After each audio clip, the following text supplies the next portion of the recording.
The time has come, ladies and gentlemen. Chapter 1090 is out, and Admiral Kizaru is in Egghead Island. Can you believe it? The time has come. It is going down. And you know what else is going down?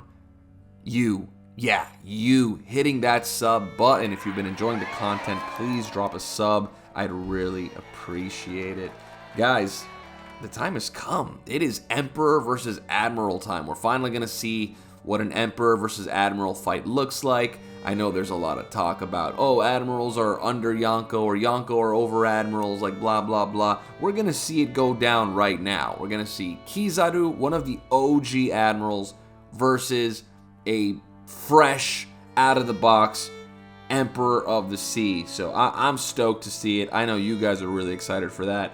But let's get into this chapter, guys. It starts off with Luffy's speech towards the world government, towards the approaching siege, right? So he's telling them that if they get any closer, he's taking York's head clean off, and he's acting real big and scary. And I think he's acting real big and scary because he knows that now that he's an Emperor of the Sea, he has to play that role. He has to play the part of the big, scary Yonko. So I think that's a little bit of what Luffy is doing in this moment.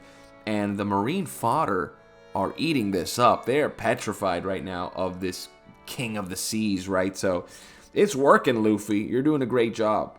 These translations, though, I am a bit apprehensive about believing every word in these translations, because if you're like me, you read these translations that came out on these funky websites, so I'm not 100% sure if it's word for word, but I think the general idea is there, and I think we're getting a pretty good understanding of what is happening. Next, let's touch up on Jupiter's 3 most important things. So Jupiter has a big list of 3 things that he finds the most important to protect in this siege, and those are, number 1, York.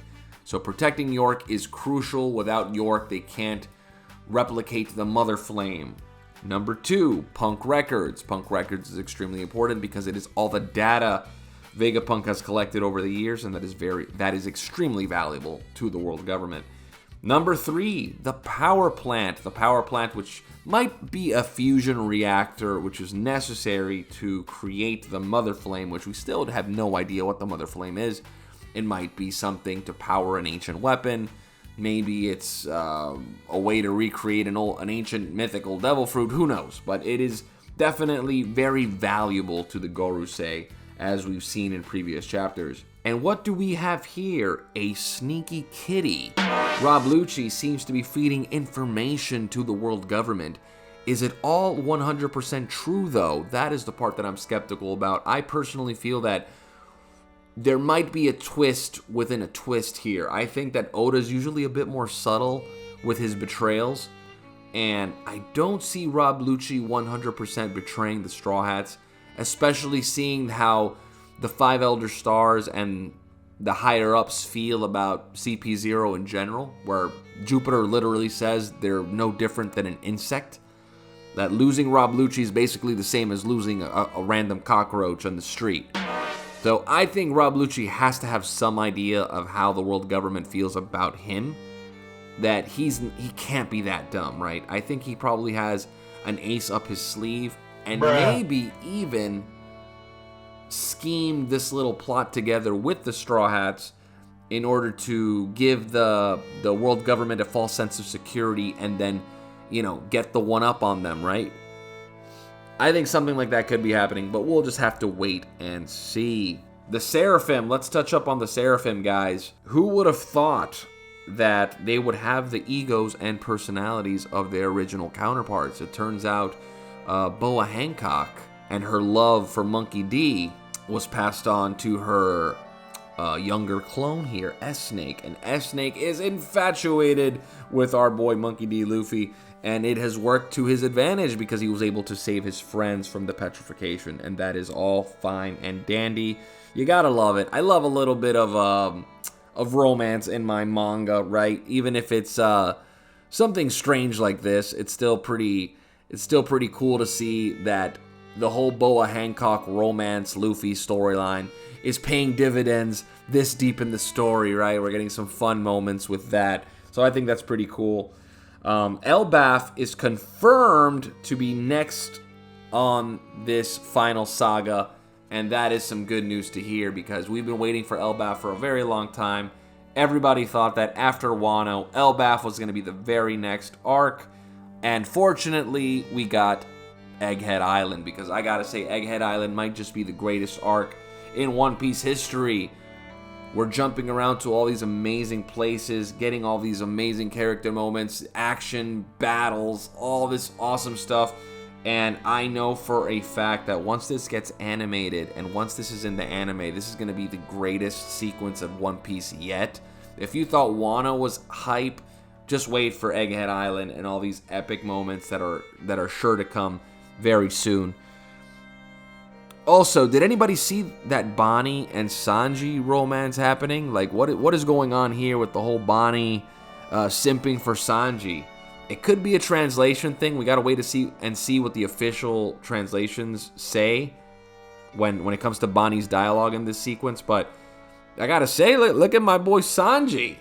Sanji's stepped up his game. I Bonnie over Pudding all day, baby. And next we get Kizaru coming into the picture, and this is where the chapter really gets wild, because we learn a little bit about Kizaru. He has a pretty epic quote that kind of shows us how he truly is, who he is as a man, right? Because I feel like all the admirals have like their code, and I feel like we got a hint of what Kizaru's code is. So the quote is, "I can't ignore a man who's determined to fight for his duty. Doing that will go against my ideals." So he says this after Jupiter says, "Why don't you just ignore Sentomaru? Just go, run past them and go after the Straw Hats." And Kizaru's like, "No, I can't do that. That would go against my ideals. I need to confront this man who's so passionate and determined to stop me. I need to prove to him that he can't stop me. I can't run away from this fight, Jupiter." And Jupiter concedes. Jupiter's like, "All right, dude, do what you gotta do, but just stop these freaking pirates," right? And you gotta love it. And then we get Sacred Yada Mirror. This attack is definitely the speed of light, maybe faster than the speed of light. I see a lot of power scalers say, I saw one guy say the other day that Gear 4th Luffy is like 500 million times the speed of light. And I'm like, this guy's an absolute lunatic. 500 million times the speed of light. People are really throwing these crazy numbers out to power scale Luffy. But when it comes to Kizaru, I'll take those numbers all day, baby. This guy is fast. This guy is literally light. So somebody telling me this guy's like millions of times the speed of light, I might believe it, because he's literally a light human. And he is gonna go in balls deep next chapter, guys. I'm so excited. Kizaru kicked Sentomaru. Sentomaru blocked it. Does this mean Kizaru's a fraud? Maybe. It might also mean that Sentomaru is Emperor level. Maybe. And then you get Luffy, crapping his pants, saying that there's somebody extremely powerful that just arrived. Is he talking about Sentomaru? Or is he talking about Kizaru? I'm just kidding, guys. We all know why Luffy is afraid. It's because he's got PTSD. Sabaody Archipelago. Kizaru was there, destroyed his whole crew. Probably one of the saddest moments in Luffy's entire life. So he's got that PTSD, and it's going down next chapter, guys. I personally feel the Straw Hats are going to get their just desserts. They're going to get their revenge. We might see a Loja awakening or a little teaser of it. Who knows? But I really do think the Straw Hats have to defeat Kizaru. Like, they can't get owned twice. Like, they're too strong now. Pre-time skip, none of the Straw Hats had hockey. This was all pre, the New World and everything. So it was expected that an admiral would just, destroy all of them, 1v10. But now things are different, dude. This is an Emperor crew. There's no way that Kizaru was going to beat Whitebeard, Marco, Diamond Jozu, Ace if he was, alive. There's no way he could take those guys out. So imagine if Kizaru were to be able to take out Luffy, Zoro, Sanji, Jinbei, that would just make them look awful. And I know we got to make Kizaru look strong, but dude, if he solos the entire Straw Hats, I wouldn't even know what to say. I think it'd be a joke. It'd be the biggest troll that Oda's ever done. So I personally feel that the Straw Hats are going to defeat Kizaru, and you can also thank the fact that Kizaru will also be nerfed if you want to kind of soften the blow for you Kizaru stans.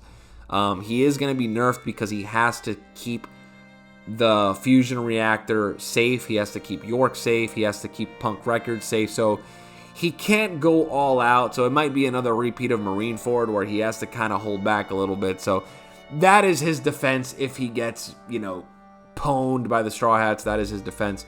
And also might be his defense for not awakening. We might not see an awakening yet. They might be saving the awakening, and by they I mean Oda might be saving the awakening for the final war. Who knows? We'll just have to wait and see. Anyway, guys, if you like the content, please drop a like, hit that subscribe button. More videos coming soon. Also, did you see Gear 5? I'd love the last episode, the second episode of Gear 5, which I think was 1072, if I'm not mistaken. I loved it. I think I liked it more than 1071. What did you guys think? Let me know in the comments. Peace out, guys.